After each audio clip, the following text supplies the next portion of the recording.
नमस्कार, स्वागत है आप सभी का डीडी न्यूज के इस खास बुलेटिन एक्सप्रेस 100 में, जहां हम आपके लिए लेकर आते हैं राजनीति, मनोरंजन, देश दुनिया, खेल और व्यापार जगत की सभी बड़ी खबरों को एक्सप्रेस यानी फटाफट अंदाज में। मैं हूं रेशमा, तो देखिए खबरें तेज रफ्तार से। पश्चिम बंगाल विधानसभा चुनाव के दूसरे चरण में भी बम्पर मतदान हुआ। दूसरे दौर में 92.47% से ज्यादा मतदाताओं ने अपने वोट का इस्तेमाल किया। पश्चिम बंगाल में आजादी के बाद से 17 बार विधानसभा चुनाव हुए हैं, लेकिन ये पहला मौका है जब वोटिंग 90% से ज्यादा हुई है। मुख्य निर्वाचन आयुक्त ज्ञानेश कुमार ने रिकॉर्ड मतदान के लिए पश्चिम बंगाल की जनता को बधाई दी। मुख्य निर्वाचन आयुक्त ज्ञानेश कुमार ने निर्वाचन आयुक्त डॉक्टर एस संधू और डॉक्टर विवेक जोशी के साथ मिलकर लाइव वेबकास्टिंग के माध्यम से मतदान पर कड़ी निगरानी रखी। पश्चिम बंगाल के मुख्य निर्वाचन अधिकारी मनोज अग्रवाल ने कहा कि चुनाव प्रक्रिया काफी हद तक शांतिपूर्ण रही और कोई मौत या बड़े पैमाने पर हिंसा की रिपोर्ट नहीं मिली। पश्चिम बंगाल में मतदान संपन्न होने के बाद तमाम एजेंसियों ने अपने अपने एग्जिट पोल में टीएमसी सरकार की विदाई और बीजेपी के सत्ता में आने के संकेत दिए। वहीं असम में भाजपा जीत की हैट्रिक लगाती हुई नजर आ रही है। केंद्र शासित प्रदेश पुदुचेरी में भी एनडीए को एक बार फिर बढ़त मिलती दिखाई दे रही है। वहीं दक्षिण भारत के राज्य केरल और तमिलनाडु की बात की जाए तो केरल में यूडीएफ और तमिलनाडु में डीएमके गठबंधन को बहुमत मिलता नजर आ रहा है। पश्चिम बंगाल में खड़गपुर से भाजपा उम्मीदवार दिलीप घोष ने कहा कि इस बार के चुनाव में किसी की जान नहीं गई है, राज्य में भाजपा सरकार बनाएगी। पश्चिम बंगाल में बहरामपुर से कांग्रेस उम्मीदवार अधीर रंजन चौधरी ने कहा कि टीएमसी के खिलाफ बहुत ज्यादा मतदान हुआ है। उत्तर प्रदेश भाजपा अध्यक्ष पंकज चौधरी ने कहा कि पश्चिम बंगाल में जनता गुंडागर्दी, तुष्टीकरण की राजनीति से ऊब गई है।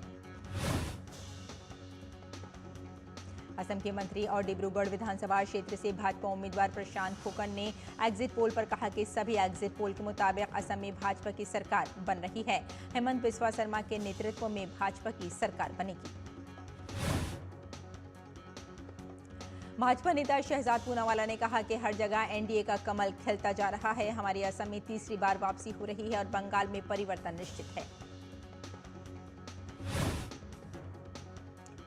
उत्तराखंड के मुख्यमंत्री पुष्कर सिंह धामी ने कहा कि टीएमसी और टीएमसी सिंडिकेट के खिलाफ लोगों में परिवर्तन की लहर थी। यह एग्जिट पोल में भी नजर आई है। बंगाल में भी डबल इंजन सरकार बनेगी। एएनआई राष्ट्रीय सुरक्षा शिखर सम्मेलन 2.0 में रक्षा मंत्री राजनाथ सिंह ने कहा कि प्रधानमंत्री मोदी के नेतृत्व में हमारी सरकार ने यह पक्का किया है कि किसी भी हालत में कोई भी आतंकी गतिविधि बर्दाश्त नहीं की जाएगी। केंद्रीय रेल मंत्री अश्विनी वैष्णव ने जम्मू तवी रेलवे स्टेशन से श्रीनगर कटरा वंदे भारत एक्सप्रेस की विस्तारित सेवा को हरी झंडी दिखाई। अब ये ट्रेन जम्मू तवी तक चलेगी, जिससे जम्मू कश्मीर में रेल कनेक्टिविटी और बेहतर हो गई है। गृह मंत्री अमित शाह आज से 2 दिन के लिए लद्दाख जाएंगे। ये दौरा खास इसलिए है क्योंकि इस दौरान वे बुद्ध पूर्णिमा के अवसर पर आयोजित एक ऐतिहासिक अंतर्राष्ट्रीय प्रदर्शनी में शामिल होंगे। इटली के रक्षा मंत्री गुइडो क्रोसेटो इस वक्त भारत की यात्रा पर हैं। गुइडो क्रोसेटो ने आज राष्ट्रीय युद्ध स्मारक पर श्रद्धांजलि अर्पित की और देश के वीर शहीदों को नमन किया। उत्तर प्रदेश विधानसभा का एक विशेष सत्र आज बुलाया गया है, जिसमें महिला आरक्षण संशोधन विधेयक पर चर्चा की जाएगी। प्रधानमंत्री नरेंद्र मोदी के निमंत्रण पर सोशलिस्ट रिपब्लिक ऑफ वियतनाम के राष्ट्रपति तो लाम भारत की राजकीय यात्रा पर आ रहे हैं। उनकी यात्रा 5 से 7 मई तक 3 दिनों की रहेगी। तेलंगाना सरकार ने बुधवार को औपचारिक रूप से लार्सन एंड टर्बो लिमिटेड से 1461 करोड़ रुपए में हैदराबाद मेट्रो रेल प्रथम चरण का अधिग्रहण कर लिया है। दिल्ली मुंबई एक्सप्रेसवे पर राजस्थान के अलवर जिले के लक्ष्मणगढ़ थाना क्षेत्र में देर रात चलती कार में आग लगने से एक ही परिवार के 5 लोग जिंदा जल गए। भाजपा के राष्ट्रीय महासचिव तरुण चुग ने 1 मई को होने वाले पंजाब विधानसभा के विशेष सत्र को फिजूल खर्ची और सरकारी खजाने पर बोझ बताया। तरुण चुग ने कहा कि अगर भगवंत मान सरकार वाकई गंभीर है तो उसे मजदूर दिवस पर दिखावा करना बंद करना चाहिए और तुरंत महंगाई भत्ता और कर्मचारियों के लंबित भुगतान के रूप में 15,000 करोड़ रुपए जारी करने चाहिए। छत्तीसगढ़ के मुख्यमंत्री विष्णुदेव साय की अध्यक्षता में कैबिनेट बैठक में छत्तीसगढ़ शहरी गैस वितरण नीति 2026 को मंजूरी दी गई। इसका उद्देश्य शहरी केंद्रों में प्राकृतिक गैस पाइपलाइन बिछाने की प्रक्रिया को तेज करना है। गुजरात के मुख्यमंत्री भूपेंद्र पटेल की अध्यक्षता में गांधीनगर में हुई कैबिनेट बैठक में सूरत में 1 और 2 मई को होने वाले वाइब्रेंट गुजरात रीजनल कॉन्फ्रेंस की तैयारियों की विस्तृत समीक्षा की गई। बिहार कैबिनेट ने राज्य में कानून व्यवस्था को मजबूत करने के उद्देश्य से 20,937 पुलिस कर्मियों की भर्ती को मंजूरी दे दी। मध्य प्रदेश में औद्योगिक प्रगति को नई गति देने और निवेश के लिए दीर्घकालिक आधार तैयार करने की दिशा में इंदौर पीथमपुर इकोनॉमिक कॉरिडोर का प्रथम चरण एक महत्वपूर्ण पहल के रूप में स्थापित हो रहा है। मुख्यमंत्री डॉक्टर मोहन यादव 2 मई को इस परियोजना के प्रथम चरण का भूमि पूजन करेंगे।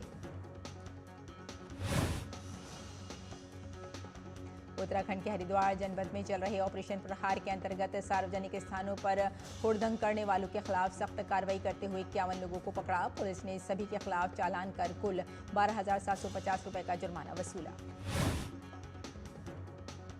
भारतीय सेना और असम पुलिस ने ऊपरी असम में संयुक्त अभियान चलाकर बड़ी सफलता हासिल की है। अभियान में उल्फा आई के एक सदस्य, 10 ओवरग्राउंड वर्कर्स और 4 नशीले पदार्थों के तस्करों को गिरफ्तार किया गया है।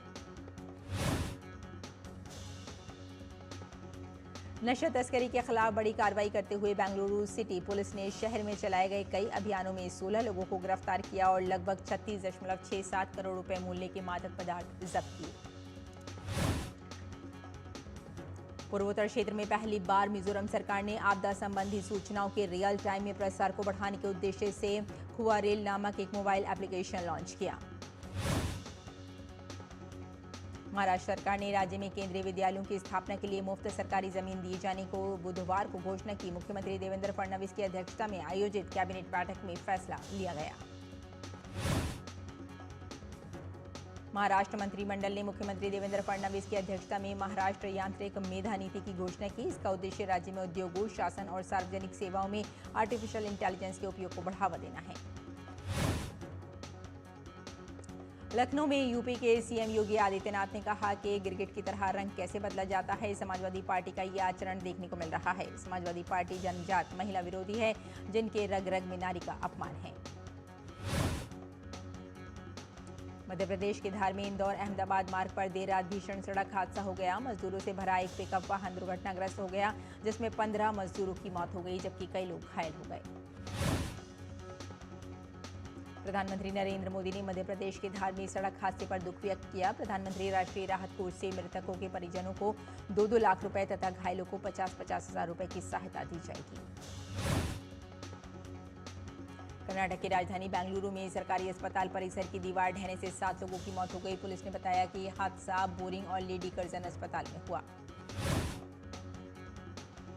कर्नाटक के बारिंग और लेडी कर्जन अस्पताल के पास दीवार गिरने से 7 लोगों की मौत के मामले में कर्नाटक विधानसभा में नेता प्रतिपक्ष और भाजपा नेता आर अशोक ने न्यायिक जांच की मांग की।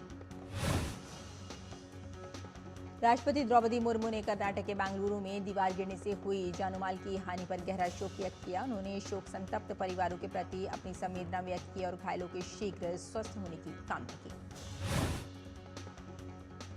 उपराष्ट्रपति सीपी राधाकृष्णन ने भी बेंगलुरु हादसे पर दुख जताया, घायलों के स्वस्थ होने की प्रार्थना की। प्रधानमंत्री नरेंद्र मोदी ने बेंगलुरु में एक अस्पताल की दीवार गिरने की घटना में लोगों की मौत पर दुख जताया। उन्होंने मृतकों के परिजनों को 2 लाख रुपए और घायलों को 50,000 रुपए की अनुग्रह राशि देने की घोषणा की। उत्तराखंड में 4 धाम यात्रा सुचारू रूप से चल रही है। मंदिरों के कपाट खुलने से लेकर 28 अप्रैल को शाम 7 बजे तक केवल 10 दिनों के अंदर कुल 4,08,401 तीर्थ यात्रियों ने 4 धाम यात्रा पूरी की। बद्रीनाथ धाम के कपाट खुलने के 6 दिनों के भीतर ही 84,942 तीर्थ यात्रियों ने दर्शन किए। वहीं केदारनाथ धाम में 7 दिनों के भीतर 2,07,452 तीर्थ यात्रियों ने पूजा अर्चना की। रक्षा अनुसंधान एवं विकास संगठन यानी DRDO और भारतीय नौसेना ने मिलकर एक महत्वपूर्ण उपलब्धि हासिल की है। DRDO और भारतीय नौसेना ने ओडिशा में बंगाल की खाड़ी के तट से दूर भारतीय नौसेना के हेलीकॉप्टर प्लेटफॉर्म से naval anti ship missile short range का पहला साल्वो लॉन्च सफलतापूर्वक किया। भारी उद्योग मंत्रालय ने इलेक्ट्रिक बसों और इलेक्ट्रिक ट्रकों के लिए वित्त पोषण तंत्र पर उच्च स्तरीय बैठक आयोजित की।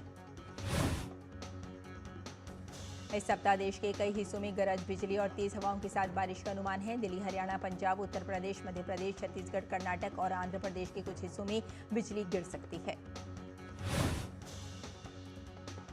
देहरादून मौसम केंद्र ने उत्तराखंड के कई जिलों में अगले 24 से 48 घंटों में हल्की से मध्यम बारिश होने, ओले गिरने के साथ ही करीब 40 किलोमीटर प्रति घंटे की गति से तेज हवाएं चलने का पूर्वानुमान व्यक्त किया।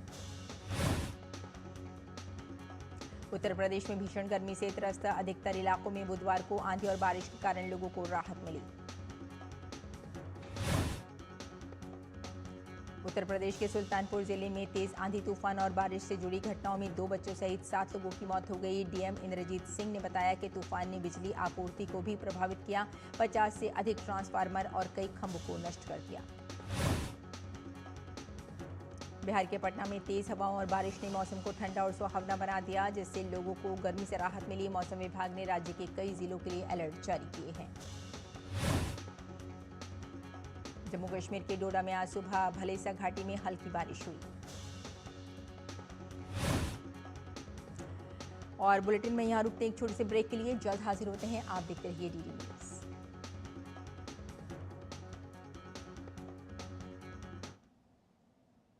है लोहे का पत्थर और मिलता है मोंगिया के जोश से, फिर तपता है, पिघलता है और बनता है फौलाद। अब होता है सरिया सारी खूबियों के साथ। मोंगिया स्टील, मजबूत देश का मजबूत सरिया। एक बार फिर आपका स्वागत है। आइए एक्सप्रेस 100 में आगे बढ़ते हैं। भारतीय शेयर बाजार की शुरुआत गिरावट के साथ हुई। सेंसेक्स 821.79 अंक गिरकर 76,674 पर, जबकि निफ्टी 287 अंक की गिरावट के साथ 23,890 पर पहुंच गया। भारत और न्यूजीलैंड के बीच हाल ही में मुक्त व्यापार समझौता हुआ है। एफटीए को लेकर प्रधानमंत्री क्रिस्टोफर लक्सन ने कहा कि ये डील न्यूजीलैंड के लिए पीढ़ी में एक बार मिलने वाला मौका है। न्यूजीलैंड के लिए भारत के साथ आगे बढ़ने का बहुत बड़ा मौका है।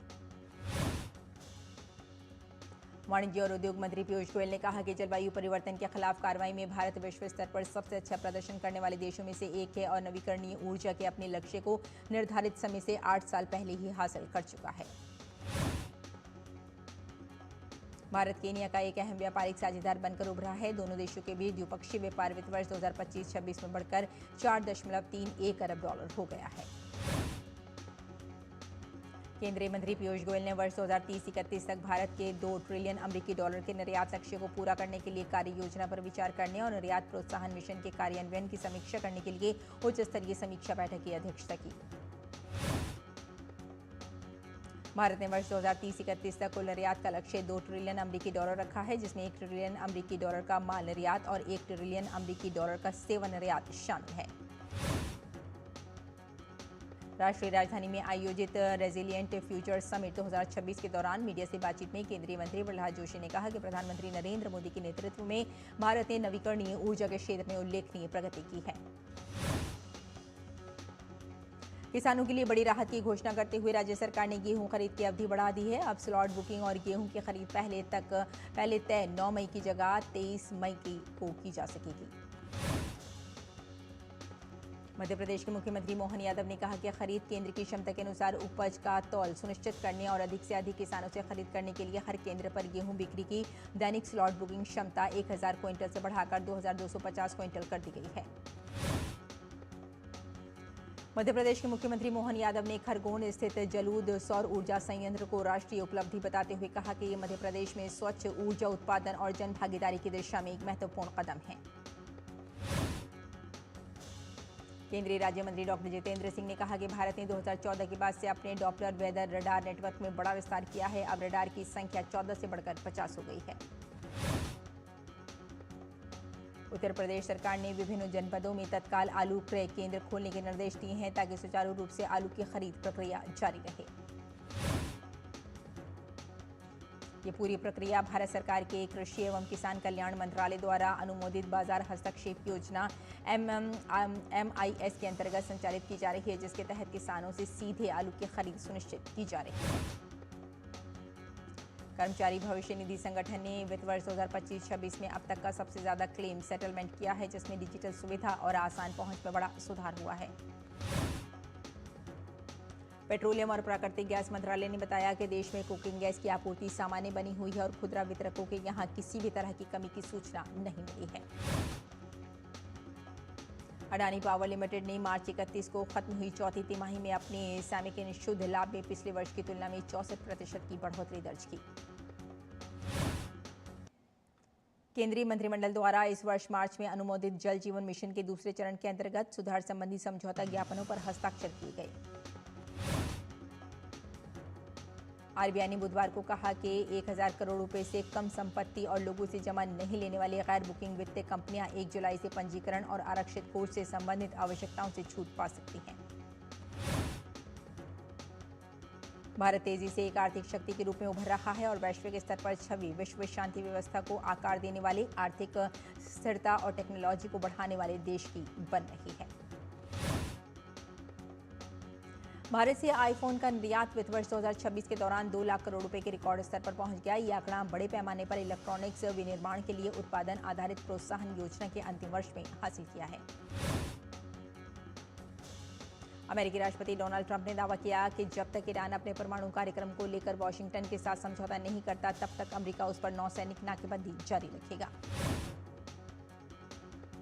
ईरान के एक वरिष्ठ सुरक्षा अधिकारी ने सरकारी मीडिया प्रेस टीवी से कहा कि यदि अमेरिका ने हुर्मुज जलडमरू मध्य में अवैध नाकेबंदी जारी रखी तो अमेरिकी नौसेना को जल्द ही कड़ी जवाबी कार्रवाई का सामना करना पड़ेगा। अमेरिकी राष्ट्रपति डोनाल्ड ट्रंप और रूसी राष्ट्रपति व्लादिमीर पुतिन के बीच बुधवार को करीब 90 मिनट तक फोन पर लंबी बातचीत हुई। इस दौरान दोनों नेताओं ने मुख्य रूप से यूक्रेन युद्ध और ईरान के मुद्दे पर चर्चा की। अमेरिकी राष्ट्रपति डोनाल्ड ट्रंप ने दावा किया कि उन्होंने यूक्रेन में अस्थायी युद्ध विराम का सुझाव दिया है, जिस पर पुतिन सकारात्मक दिखे। अमेरिकी राष्ट्रपति डोनाल्ड ट्रंप ने कहा कि उनका प्रशासन जर्मनी में अमेरिकी सैनिकों की संख्या घटाने पर विचार कर रहा है और इस बारे में जल्द ही फैसला लिया जाएगा। फेडरल रिजर्व के अध्यक्ष जेरोम पावेल ने कहा कि वे तब इस्तीफा देंगे जब उन्हें लगेगा कि ऐसा करना सही होगा। उन्होंने ये भी कहा कि ये फेड पर हो रहे कानूनी हमलों की वजह से उनकी चिंता को दिखाता है, जो फेड की मौद्रिक नीति को चलाने की क्षमता को खतरे में डाल सकते हैं। अमेरिकी राष्ट्रपति डोनाल्ड ट्रंप ने कहा कि उनका प्रशासन भविष्य में यूएफओ के बारे में जितनी हो सके उतनी जानकारी सार्वजनिक करेगा। चिली और बोलीविया के ओरूरो शहर के बीच अंतर्राष्ट्रीय मार्ग पर एक बस के दुर्घटनाग्रस्त होने से कम 9 लोगों की मौत हो गई और 22 अन्य घायल हो गए। चिली के छात्र सेंटियागो की सड़कों पर राष्ट्रपति जोर्ज एंटोनियो कास्ट की सरकार की नीतियों के विरोध में उतर आए। टर्किश एयरलाइंस ने घोषणा की है कि वे 1 मई से पश्चिम एशिया के 3 प्रमुख शहर दमिश्क, बैरूत और अम्मान के लिए अपनी उड़ान सेवाएं फिर से शुरू करेगी। एयरलाइन के अनुसार इन रूट्स पर उड़ानें 28 फरवरी से निलंबित थीं। अमेरिका और ईरान के बढ़ते तनाव के बीच अमेरिका ने संकेत दिया है कि ईरानी बंदरगाहों की नाकाबंदी लंबे समय तक जारी रह सकती है। इस नाकेबंदी पर अमेरिका अब तक $25 अरब से अधिक खर्च कर चुका है। राष्ट्रपति डोनाल्ड ट्रंप ने सोशल मीडिया पर ईरान को कड़ी चेतावनी देते हुए कहा कि वे समझदारी से काम लें। अमेरिका का कहना है कि ईरान के परमाणु कार्यक्रम के रोक की शर्त पर ही युद्ध विराम हो सकता है। अमेरिकी अदालत ने मैक्सिको के सिनालाओ प्रांत के गवर्नर समेत 9 अधिकारियों पर ड्रग तस्करी और हथियारों से जुड़े अपराधों के आरोप लगाए हैं। उन पर अमेरिका में अवैध मादक पदार्थों के बड़े पैमाने पर आयात में सहायता का आरोप है। अमेरिका ईरान युद्ध का असर लगातार अंतर्राष्ट्रीय तेल बाजारों में देखने को मिल रहा है। बुधवार को तेल की कीमतों में बढ़ोतरी ने यूएस बॉन्ड बाजार में हलचल मचा दी। फेडरल रिजर्व के कुछ अधिकारियों ने इस बात के संकेत दिए कि वो ब्याज दरों में कटौती नहीं करने वाले हैं। ब्रेंट क्रूड तेल की कीमत 5.8% से बढ़कर $110.44 प्रति बैरल पर पहुंच गई है, लेकिन दोपहर तक ये कीमत फिर से बढ़कर $111.84 प्रति बैरल तक पहुंच गई। इंडियन प्रीमियर लीग में आज रॉयल चैलेंजर्स बेंगलुरु का सामना गुजरात टाइटंस से होगा। ये मैच अहमदाबाद में खेला जाएगा। ये इस सीजन में दूसरी बार है जब ये दोनों टीमें एक दूसरे के आमने सामने होंगी। इंडियन प्रीमियर लीग में बुधवार को मुंबई में खेले गए मुकाबले में सनराइजर्स हैदराबाद ने मुंबई इंडियंस को 6 विकेट से हराकर प्रतियोगिता में अपनी छठी जीत दर्ज की। हैदराबाद की ओर से ट्रेविस हेड ने 76 तो हेनरिक कलासे ने नाबाद 65 रन की पारी खेली। वहीं अभिषेक शर्मा ने 45 रन बनाए। हार के बाद मुंबई इंडियंस की बल्लेबाजी कोच किरोन पोलार्ड का बयान, कहा हार स्वीकार की लेकिन अभी भी हम प्रतियोगिता में बने हुए हैं। बांग्लादेश के पूर्व कप्तान शाकिब अल हसन का बयान, कहा हमारे देश की नई सरकार बीसीसीआई के साथ तनावपूर्ण संबंधों को सुधारेगी। सौरव कोठारी ने एक तरफा फाइनल में हमवतन पंकज आडवाणी को हराकर IBSF विश्व बिलियर्ड्स चैंपियनशिप का खिताब बरकरार रखा। श्रीलंका क्रिकेट अध्यक्ष शमी सिल्वा समेत पूरी समिति ने दिया इस्तीफा। कुप्रबंधन के आरोपों के बीच शमी सिल्वा का बड़ा फैसला।